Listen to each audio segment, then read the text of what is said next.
C'est une ville qui abrite plus de 8% de chômeurs. Alors forcément, la décision que le maire de Chartres vient de prendre ne passe pas.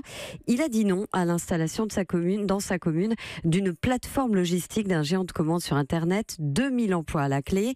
La raison de son refus, il ne veut pas dénaturer, dit-il, la population de sa ville. Le reportage à Chartres de Théo Manval. Dans la file d'attente de l'agence Pôle emploi, la nouvelle reste en travers de la gorge. Refuser les 2000 emplois d'un centre de préparation de colis, incompréhensible pour Christelle et Michael. Je trouve ça inadmissible. Moi, ça va faire 2 ans. Je cherche, mais il n'y a rien qui aboutisse, même dans les boîtes d'intérim, c'est pas normal. C'est même insultant vis-à-vis de ses citoyens. Là, comme c'est le marché de l'emploi, on ne peut pas se permettre de faire les difficiles. Vous, ça vous aurait dit? Ouais, carrément. À la fin, c'est pas qu'on désespère, mais voilà quoi. Nous, on demande juste à travailler en fait. Chartres compte 8% de chômeurs, 12 si on englobe l'agglomération.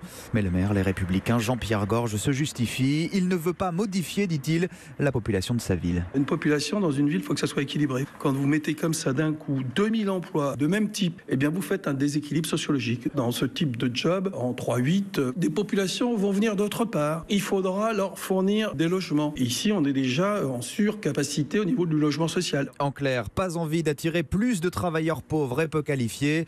Jean-Pierre Gorge met aussi en avant le risque de voir fermer ce site aussi vite qu'il serait arrivé dans quelques années et assume une décision risquée à 1 an des élections municipales. À Chartres, Théo Manval, Europe 1.